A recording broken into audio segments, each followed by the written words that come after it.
السلام علیکم دوستو، کیا حال ہیں؟ امید ہے آپ سب ٹھیک ہوں گے۔ بس یہ یوٹیوب چینل بنایا ہے صرف آپ لوگوں کی محبت حاصل کرنے کے لیے اور کچھ آپ کے چہروں پہ مسکراہٹ پیدا کرنے کے لیے۔ ایک چھوٹا سا قصہ آپ کے سامنے بیان کرنے لگا ہوں، امید ہے آپ کو پسند آئے گا۔ ایک شخص ایک حکیم کے پاس گیا اور اس سے کہا کہ میرا علاج کریں۔ حکیم نے بولا ٹھیک ہے، میں آپ کا علاج کروں گا، لیکن میری کچھ شرطیں ہوتی ہیں، وہ آپ کو سننی پڑیں گی اور ماننی پڑیں گی۔ اس آدمی نے کہا ٹھیک ہے، مجھے آپ کی شرطیں منظور ہیں، آپ بتائیں۔ انہوں نے بولا کہ اگر میں آپ کا علاج کر لیتا ہوں، ٹھیک ہے، تو آپ مجھے 500 دیں گے۔ اگر میں آپ کا علاج نہیں کر پایا تو میں آپ کو 1000 روپے دوں گا۔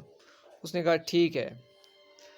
حکیم صاحب نے کہا کہ آپ کو کیا مسئلہ ہے، آپ بتائیں۔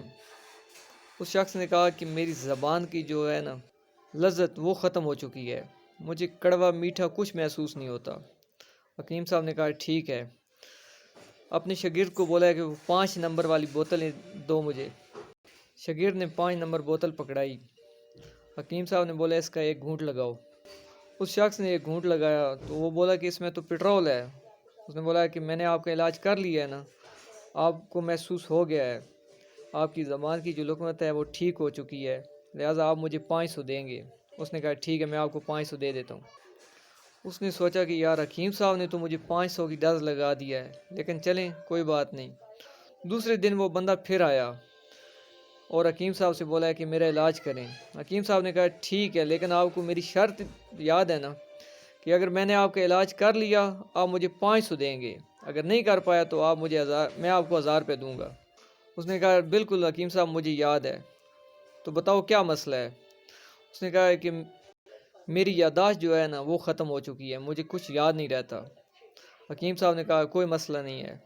اپنے شاگرد سے بولا ہے کہ وہ 5 نمبر والی بوتل پکڑانا اور اس شخص کو بولا اس کا ایک گھونٹ لگاؤ۔ اس نے بولا نہیں، یہ تو زبان والی ہے۔ حکیم صاحب نے بولا کہ میں نے آپ کا علاج کر لیا ہے، آپ کی یادداشت صحیح ہو گئی ہے، لہٰذا آپ مجھے 500 دیں۔ اس شخص نے سوچا کہ حکیم صاحب نے آپ مجھے پھر 500 کی ڈز لگا دی ہے۔ تیسرا دن ہوا، پھر حکیم صاحب کے پاس وہ بندہ چلا گیا۔ اس نے بولا کہ آج میں نے اپنا 1000 روپیہ لینا ہے۔ اس نے کہا کہ حکیم صاحب میرا علاج کریں، مجھے کچھ دکھائی نہیں دیتا، میری آنکھوں کی بینائی ہے جو ختم ہو چکی ہے۔ حکیم صاحب نے بولا کوئی مسئلہ نہیں ہے، ٹھیک ہے، میں علاج کرنے کی کوشش کرتا ہوں آپ کی۔ پھر حکیم صاحب نے بولا کہ یار میرے پاس تو ایسی کوئی دوائی نہیں ہے، لہٰذا میں آپ کا علاج نہیں کر سکتا، تو میں آپ کو 1000 روپے دے دیتا ہوں۔ حکیم صاحب نے 1000 روپے کی جگہ اس کو 500 پکڑا دیا۔ جیسے ہی اس آدمی نے دیکھا کہ یہ تو 500 ہے، اس نے بولا کہ حکیم صاحب یہ تو 500 ہے۔ حکیم صاحب نے بولا کہ دیکھو میں نے تمہاری آنکھوں کا علاج کر دیا ہے، لہٰذا یہ 500 مجھے دو اور اپنی جیب سے بھی 500 نکال کے دو۔